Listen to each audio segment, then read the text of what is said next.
Israel और Hamas के बीच जंग जारी है। हमारे देश के जो मुसलमान हैं वो इस पर क्या सोचते हैं, उनकी क्या राय है, ये हम जानने की कोशिश करेंगे। इस वक्त हम पटना में जामा मस्जिद के बाहर खड़े हैं। जुमे की नमाज अदा करके ये लोग बाहर आए हैं। हम एक एक कर इनसे बात करेंगे और इनके मन में क्या है, मौजूदा हालात पर ये लोग क्या कहना चाहते हैं, ये जानने की कोशिश करेंगे। हमास और इजराइल के बीच जंग जारी है, लेकिन जंग क्यों चल रहा है ये पता है? ये बिल्कुल पता है। जब जब जालिम का जुल्म बढ़ता है उसको रोकने के लिए कोई ना कोई तो आगे बढ़ता है। मैं ये नहीं कहता कि अगर आम लोगों को कैजुअलिटी हुई है तो वो भी अच्छी बात नहीं है। अगर हमास के द्वारा आम नागरिक को अगर उस कैजुअलिटी हुई है और तो वो अच्छी बात नहीं। अगर उनको बातचीत से पहले बात करनी चाहिए, नहीं था तो वो गवर्नमेंट को सीधे टारगेट करना था, ना कि आम लोगों को उनको टारगेट करना था। एक बात। दूसरा बात ये, जब उसका रिएक्शन इसराइल ने दिखाया, इसराइल का रिएक्शन आज से नहीं आ रहा, पिछले 50 साल 70 साल 75 साल से जब से उसने उस जमीन में कब्जा किया। ये आपको भी पता होगा, फिलिस्तीन का जो जमीन है वो इसराइल द्वारा उनको कुछ दिनों के लिए दिया गया था, ना कि उनको बसाया गया था। जब पूरी दुनिया ने उनको इनकार किया तो वाहिद फिलिस्तीन ने उनको जमीन दिया ताकि उनको बसा सकें। अब आपको बसाने दिया गया है, ना कि उस जमीन को कब्जा करें। आज आपके पास ताकत हो गया। ताकत का मतलब ये नहीं है कि आप किसी पे जुल्म ढाएंगे। ताकत का मतलब ये नहीं कि आप किसी पे ब्रूटली उसको मारेंगे। मतलब इजराइल जुर्म कर रहा है हमास पे। मस्जिद अक्सा के अंदर लोगों को जाने नहीं दिया जाता, क्यों? आखिर क्या वजह है कि ये क्या इजराइल की जो है अपनी प्रॉपर्टी है? नहीं, ये फिलिस्तीन के लोगों का हक है। उस हक को उसको दिलाना है। हाँ, हो सकता है कि कुछ चीजें वो गलत हो गई हों हमास द्वारा। वो हमास भी एक वहां का ऑर्गेनाइजेशन है जो कि रजिस्टर्ड है। आखिर उसने हमला किया, आपने क्यों उससे नहीं बात किया? अगर आप उसके बदले में आप हॉस्पिटल पे 500,000 लोगों को मारे जा रहे हैं, क्यों? आखिर आज वहां के कैजुअलिटी पूरी दुनिया में अमेरिका, इंग्लैंड आपके इजराइल का सपोर्ट कर रहा है। आखिर आपको वो फिलिस्तीन के मजलूम नहीं दिख रहे?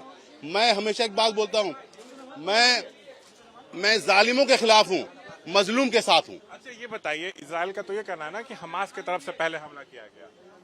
नहीं, देखिए, जब जालिम का जुल्म सर के ऊपर होता है ना, तो चाहे बिल्ली ही क्यों ना हो वो भी नोचना चाहती है अपने दुश्मन को। तो हम बोलते खिसियानी बिल्ली खंबा नोचे। मैं तो एक बात कहकर अपनी बात ये कहता हूँ कि हम जिस सरजमीन में रहते हैं उसे हिंदुस्तान कहते हैं, और यहाँ के जिनको बापू या हिंदुस्तान का कौमी बाबा कहा जाता है वो महात्मा गांधी जी हैं। उन्होंने 26 नवंबर 1938 को हरिजन अखबार में लिखा था कि फ़लस्तीन इसी तरह अरबों का है जिस तरह इंग्लिस्तान अंग्रेज़ों का है और फ्रांस फ्रांसीसियों का है। तो जाहिर सी बात, जब उनके मुल्क को आप छीनेंगे, उनकी ज़मीन को छीनेंगे, वहाँ पर माओ बहनों पर हमला मुस्तकिल आप दिल बदिल कर रहे हैं, तो जाहिर सी बात एक वक्त ऐसा आता है कि इंसान जो है वो आप पर भी कुछ न कुछ रिएक्शन देता है। इसलिए मैं समझता हूँ कि जो अभी फ़लस्तीन के साथ जो कर रहा है इजराइल, ये बहुत ही गलत है। और मैं अटल बिहारी वाजपेयी जी की बात को मैं कहना चाहता हूँ, वो हमेशा फ़लस्तीन के साथ खड़े थे और हिंदुस्तान उसी के साथ अब तक खड़ा है। अच्छा, भारत में कोई इजराइल का समर्थन कर रहा है, कोई हमास का समर्थन कर रहा है, तो क्या लगता है इस युद्ध के बहाने अपने देश में भी माहौल बनाने की कोशिश हो रही है? क्योंकि अभी 5 राज्यों में विधानसभा चुनाव है, फिर लोकसभा चुनाव है। ये मुद्दा जो है इजराइल और हमास का है।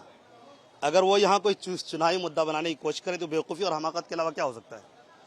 वहाँ पे जो झगड़ा हो रहा है इस वक्त में, सब जानते हैं और पूरी दुनिया के लोग इस बात को जानते हैं अच्छी तरह से कि मस्जिद है, वो अल्लाह का घर है, मस्जिद अक्सा, और फ़लस्तीनी सारे मुसलमान हैं।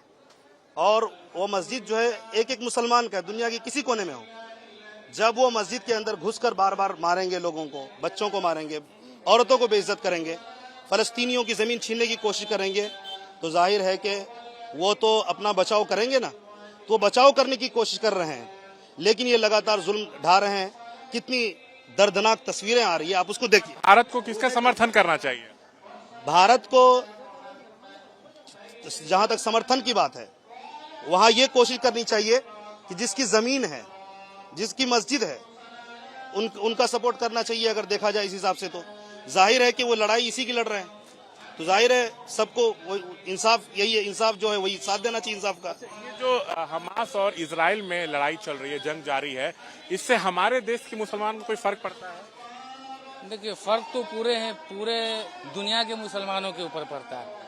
क्योंकि ये मस्जिद अक्सा सबके लिए है और ये जो लड़ाई जो चल रही है वो हक और हुकूक की लड़ाई है, जो कि फिलिस्तीन के साथ जिस तरीके से आपको याद जो है दिला दूं आपके चैनल के माध्यम से और सुनने वालों को भी जो है मैं ये बात कह दूं कि 1948 में जिस तरीके से हिटलर उससे पहले सारा जो है जो भी यहूदी था उस सब को खत्म कर दिया एक टैंक में जो रखकर, कुछ जो है बच गए 60 लाख या कुछ बच गए, उनको पूरी दुनिया ने कोई ऐसा जो ममालिक नहीं है, कोई ऐसा देश नहीं है जिसको जो है उनको शरण दिया। लेकिन ये फिलिस्तीन के जो लोग हैं, फिलिस्तीन वासी हैं, इनको शरण दिया और शरण देने का ये मतलब ये हो गया कि पहले जो है खड़े होने के लिए जगह मिल गया, फिर बैठ गए, अब फिर पसर गए और पसरने के बाद इतनी जाति वहाँ के खातूनों के साथ, वहाँ के बच्चों के साथ इस तरीके से करना शुरू कर दिया कि वो लोग मजबूर हो गए